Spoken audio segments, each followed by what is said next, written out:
This is Joanna Lilley. May is Mental Health Awareness Month.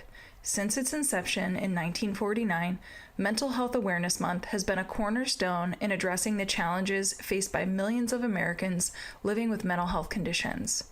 Although this month of recognition has been in existence for a while, stigmatization around mental health still exists. Throughout the month of May, we are bringing you episodes from the parent perspective to highlight this special month. Welcome to the Parent Series, brought to you by Success is Subjective. It's time now for the Success is Subjective podcast. Here is your host and therapeutic consultant for young adults only, Joanna Lilley.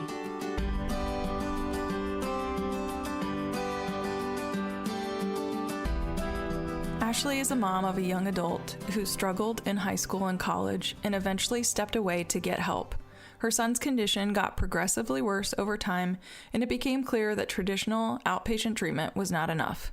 Eventually, Ashley found a treatment plan consisting of residential treatment, PHP, and IOP to help her child.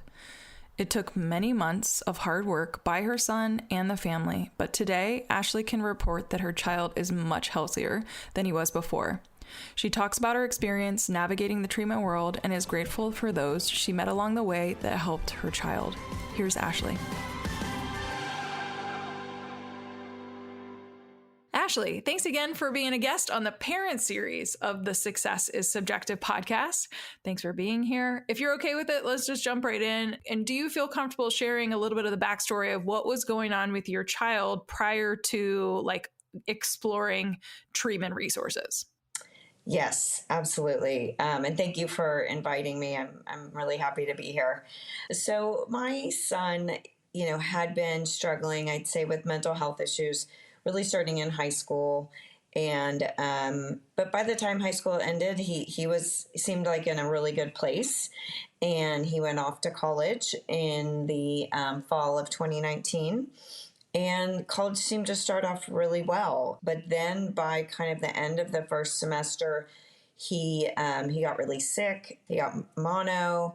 And I think things really kind of were starting to go downhill from there, particularly from a mental health and anxiety and depression perspective. And then, of course, in the middle of his second semester was COVID. And so he came home, and that's when we really saw things escalate with both alcohol use and, really struggling mentally, a lot of anxiety and depression, and just really struggling with, kind of keeping it all together, to be honest. And it kind of went up and down from there. I mean, COVID was really, really hard on him, as it was on many of his friends and peers.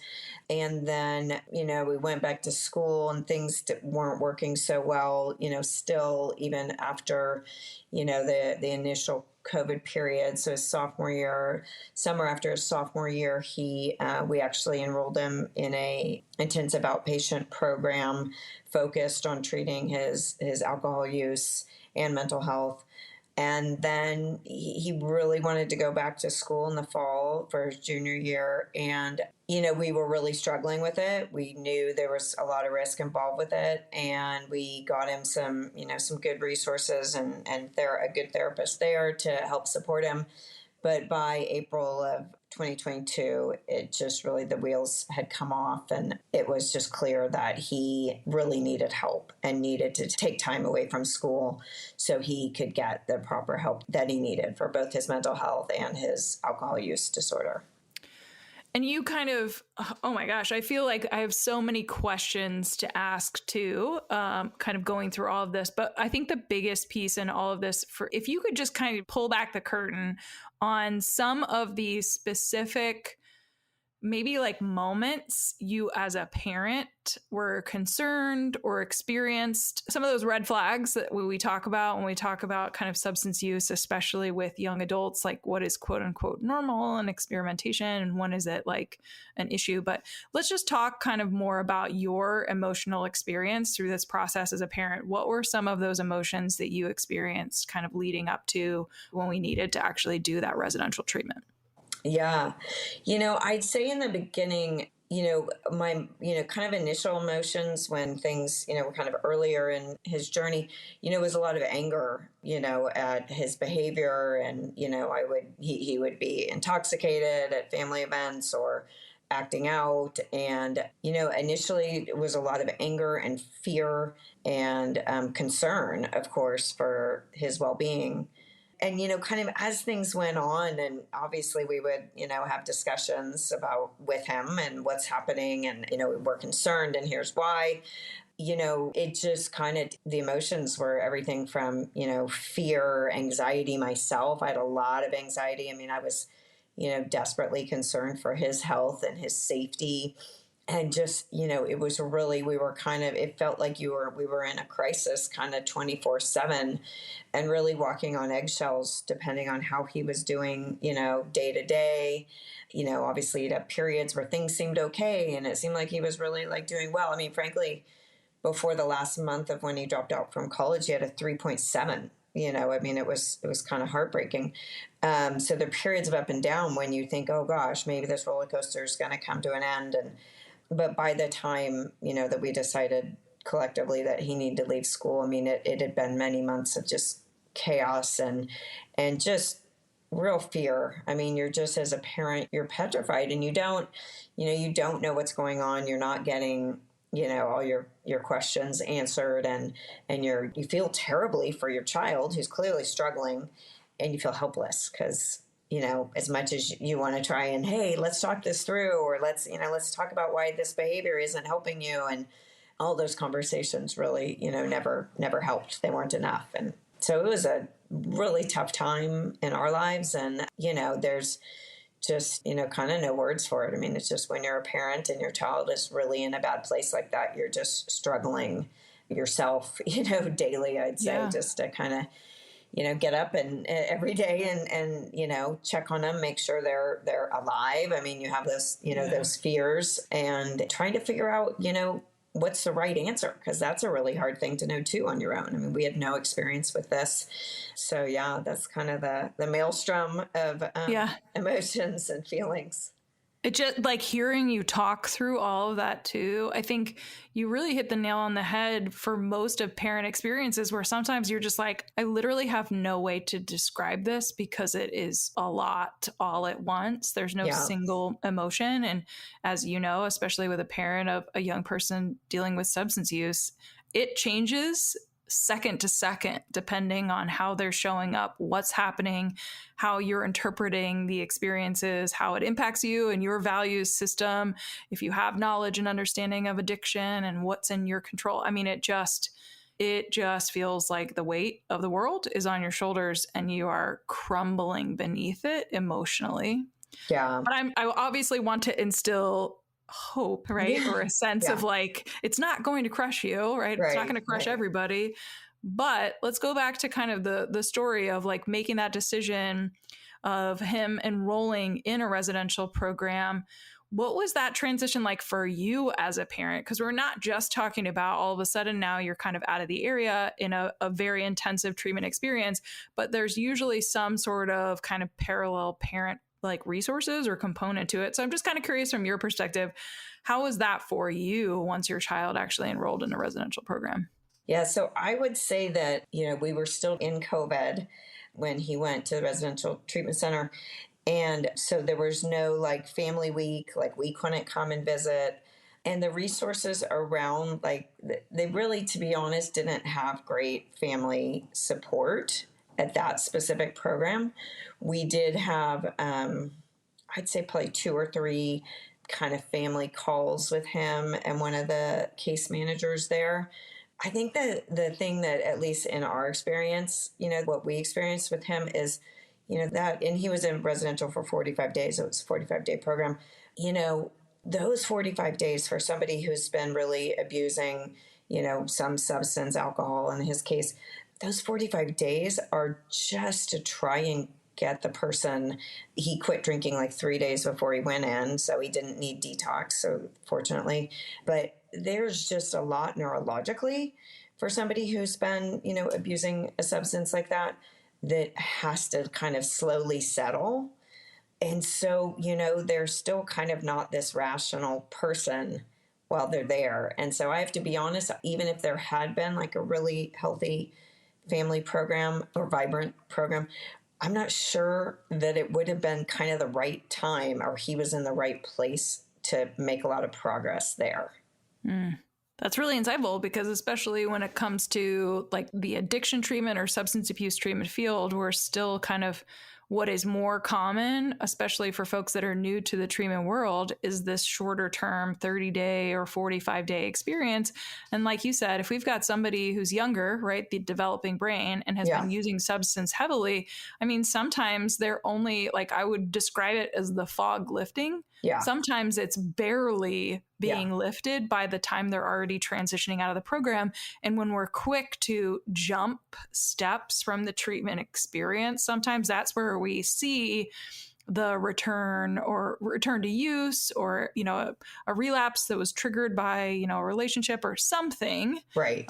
Because again, they didn't have the time and space to like truly and fully, from a brain development perspective, be sober and have insight around their experience and what was driving them to use.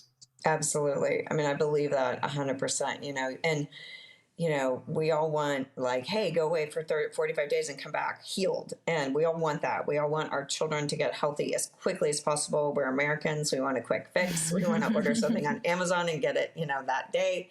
But that was one of, the humbling learnings, is this just at least for my child, but I think it's very, very applicable to most. This healing process takes a really long time, and they're extremely vulnerable to all those things that you said for many months, and the intensity of treatment absolutely has to continue after a residential stay, or it's just not fair. They're just not equipped to, resist temptation. Someone said to me, a mentor, that he had, it's going to take your son's brain 6 months to kind of normalize, from when he stopped drinking. And at the time I was, shocked and disappointed to hear that. But I think it's, true. And, I think with some substances, it's even longer than that. I mean, they've just, your brain is not quick to bounce back, if your usage has been pretty heavy. Yeah. And we're talking about humans, right? So not one size fits all. So maybe one person can bounce back a little bit quicker, and that might just be because of biology versus somebody else. But I digress. We're not going to really get into that side of things. But I just want to ask you from the parent perspective while I still have you, because I do actually think what you're talking about also transitions to what you are doing now, which I want to make sure we have an opportunity to plug as a parent, right? This isn't just a personal experience, but it's also become a professional shift. And I want to make sure we're talking about what you're doing. But Absolutely. This might be kind of my last question before we tack into that. What has been an unexpected learning or positive change from your child's treatment experience? Well, I would say, just our relationship obviously is it's night and day. It's so much closer. And, when somebody's in the throes of addiction or, serious mental health issues, which he had both, they can be, very guarded, very withdrawn, very hard to kind of relate to and connect with. And, that our relationship has just changed dramatically and in such a, wonderful, beautiful way.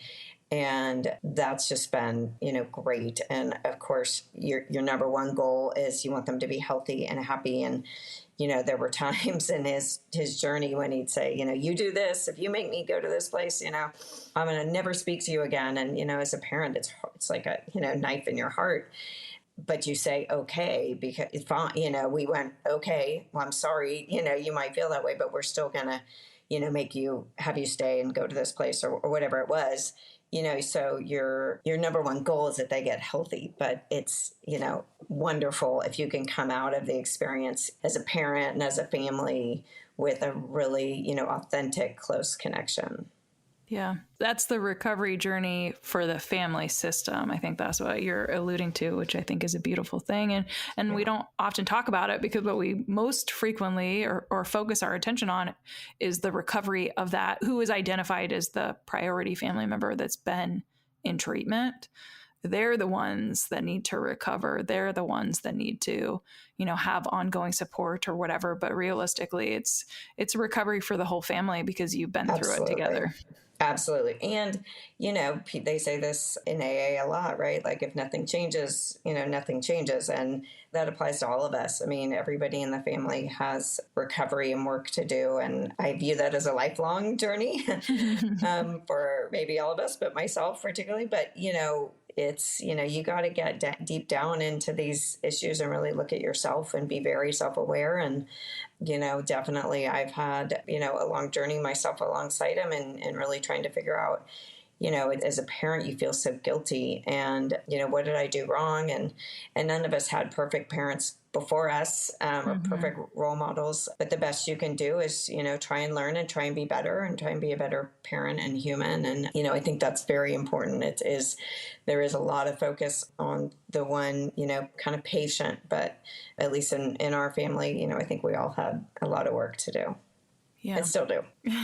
Well, thank you for sharing that. So I also think, we have actually chatted about this in a different previous conversation. This particular experience with your son totally transitioned you to a new role professionally. And I think that this resonates very much for me and anybody that's listening, because they know that I am the consultant that works with young adults only, most of which are somehow tied to higher education. So more frequently than not, I'm getting the question, are they ready to go back to school? Whether the parent's asking or the young adult is driving that return to college conversation. So with that said, Ashley, can you tell us what your new professional role is? Yes. So I am the acting CEO and chairman of a company called the Haven at College. And the Haven at College is an intensive outpatient treatment program targeted specifically to college students. And we say it's for, people who are enrolled in college or for whom college is part of their plan. So some of our clients are on a leave of absence from college, and some of our clients, haven't gotten there yet, but it's part of their plan. And we treat mental health and substance use disorders. And as we know, most people if they've got a substance use disorder, it's a co-occurring situation with mental health. But we really focus on that college population because we believe that treating the peer group together as a community can really help facilitate recovery and healing. At a lot of treatment centers, they treat 18 years older and up to 60 or 70 years old. And my son was in programs with, 60-year-olds at sometimes. And, we think that's a real miss in terms of the value of this specific aged population.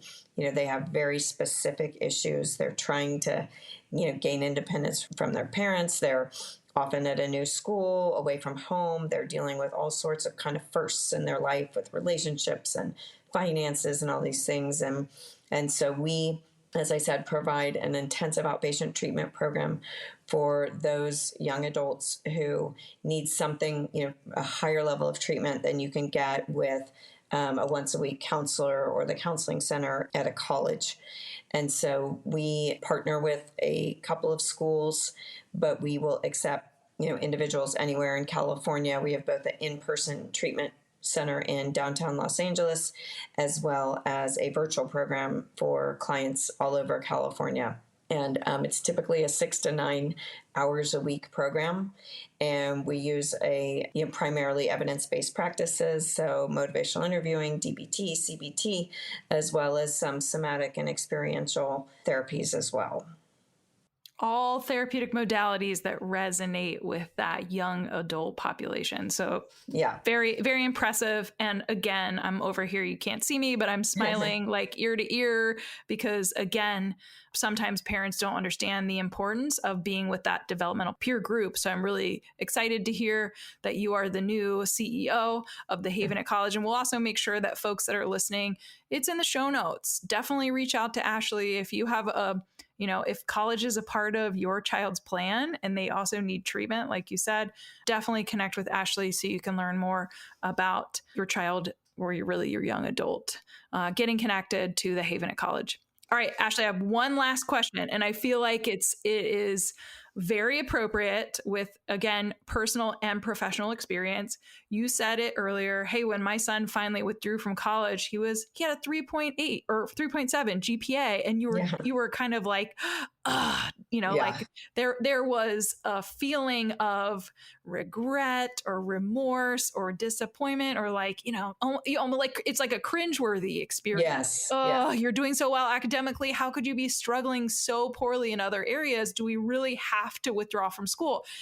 So here's my loaded question. Yeah. No pun intended. If you could give advice to a parent whose child is equally showing up, doing well academically, but struggling, right, with their mental health or substance use, what advice would you give that parent? Yeah, I mean, I would say school can wait. The burden that young adult is carrying and still managing, to kind of meet the outward signs, right, of success, but while they're just really in such a tough spot, it's not worth it. It's not worth it to keep them in school and try and, eke it out through the end. It's just, when you know that your child really is at that point, you just have to move on. You hope the school will work with you. Ours did not. You just move on. It's kind of it's, I guess, a sunk cost, but the most important thing is getting your child that treatment when they need it. And we see this a lot, actually, in my profession. It's hard because college is so expensive, but it's not worth risking your child's life, which, if you're at that point that your child needs to leave school, that's what you're doing. You're literally risking their life with this idea of college is so important. It's not. It's always there. You can always go back. Well, I think that is beyond phenomenal, like feedback and or advice for any parent that's listening, especially if they're struggling to grasp the reality of their child's situation and make what feels like honestly a financially driven decision. Are you sure you can't finish the semester? This would be, like you said, a sunk cost. Is that something we're able to do or willing to do? And then asking that, like, $1 million question, to continue to use financial terms, like, is my child really that not, like, are they really that unwell? Do they really need help? Where are we at? So all that is to say, again, everybody that's listening, please make sure you check the links in the show notes to connect with Ashley at the Haven at College. Ashley, thank you again for being a guest on the podcast, specifically for that special parent series of Success is Subjective, sharing your personal and professional experience. Absolutely. Thank you so much, Joanna. And yes, please, if I can be helpful to any other parent, whether it's talking about the Haven College and whether that's right for your child, or just, sharing more about my experience, I'm more than happy to do it. I know it's a tough journey.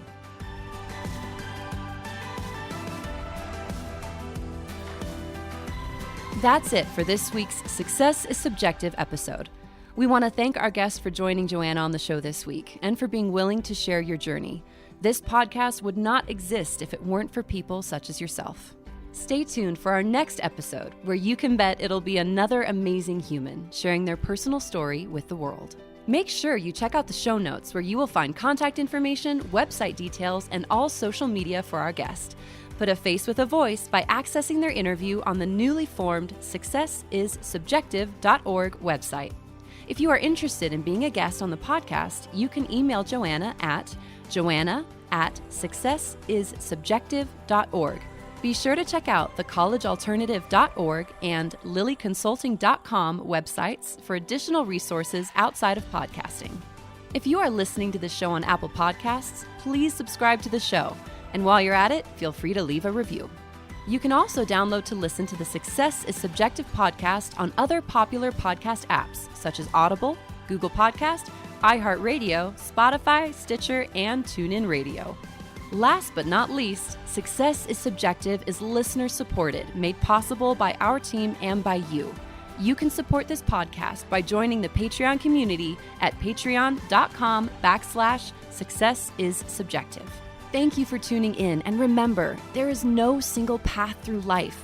Success is what you make it.